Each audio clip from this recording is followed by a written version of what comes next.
Paddlers, let me say, you will not improve your paddling from strength training unless you understand what is going on here. This is the secret. The goal in the Year of the Dragon was to improve my 45-second distance by 5 seconds and perform the same distance in 40 seconds instead. But first I had to establish my best 45-second performance ever, for which I used my 30-second paddling distance on an erg as my benchmark, because that's pretty much what I used to gauge how good I am as a dragon boater. Now, what I discovered is I was about 8 meters short of where I needed to be over 30 seconds. I analyzed the Chinese dragon boat team, and I thought if I increase the height of the elbow in the top hand drive, at least for the first few strokes, I tried that and I improved by about almost 2 meters.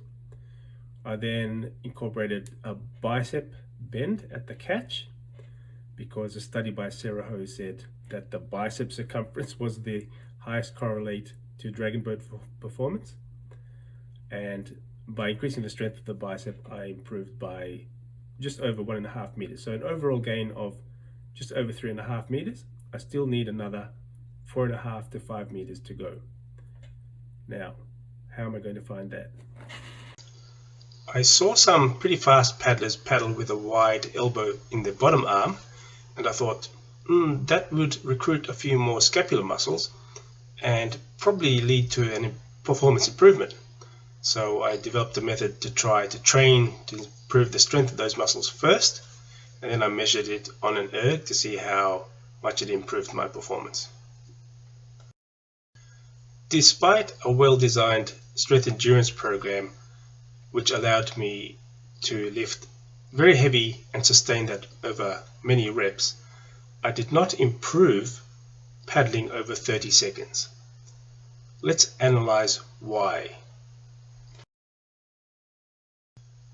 Try throwing with your non-dominant hand and you'll find it very difficult to throw, especially something that's heavy, because you don't have the strength and coordination to rotate the trunk, then the shoulder, then the arms, then the hand with perfect timing. Now let's look at it from a different angle, from the point of view of a row, or perhaps your bottom hand holding the paddle, trying to move the paddle backwards through the water. If your scapula doesn't have enough strength, despite the strength in your arms and your lats, then your arms will move slower, and as a result the hand will move slower, and as a result the hand which holds the paddle will move slower through the water, or not as fast as it should. So I added an exercise to the program that improved the retraction of the scapula. So I had an exercise where I hold weights and I'm doing a row like this, and once I improved the strength of the shoulder, its ability to retract, I then measured about somewhere between 0 and 0.5 meters. Certainly not enough to report on, but it did improve the performance in the end.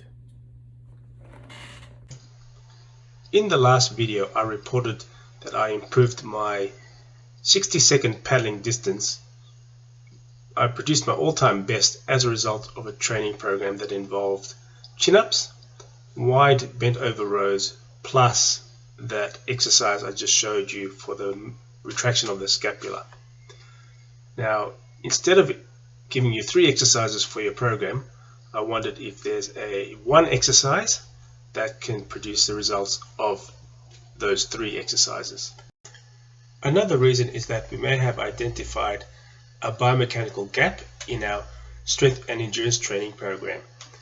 For example, the exercises are primarily vertical, as in chin-ups, or horizontal, as in rows. But what about the bits in between the vertical and horizontal? Muscles have different strengths over different ranges of movement. If we can find an exercise that targets the vertical, horizontal, and in between, there may be vast potential for improvement. Let's be creative.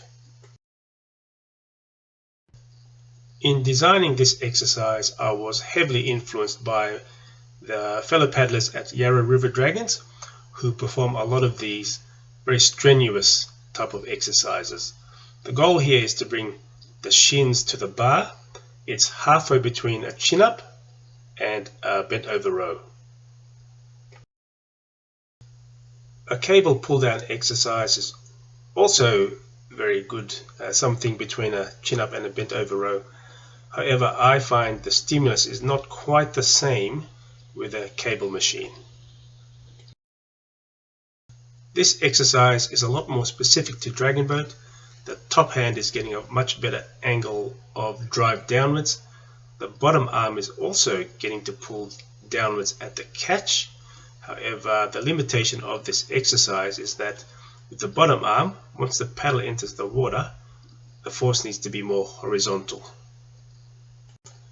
My decision to incorporate an exercise which strengthens the scapular muscles and scapular retraction is heavily influenced by or from this world and Olympic champion kayaker who uses wide rows amongst many strenuous exercises from all different angles, but uses wide rows to increase the strength of his scapular muscles. Wait a minute, did you see that? Did I miss something? There you go. Hey, that's the exercise that I'm trying to do. That's what I'm trying to show you, folks. That will improve your paddling.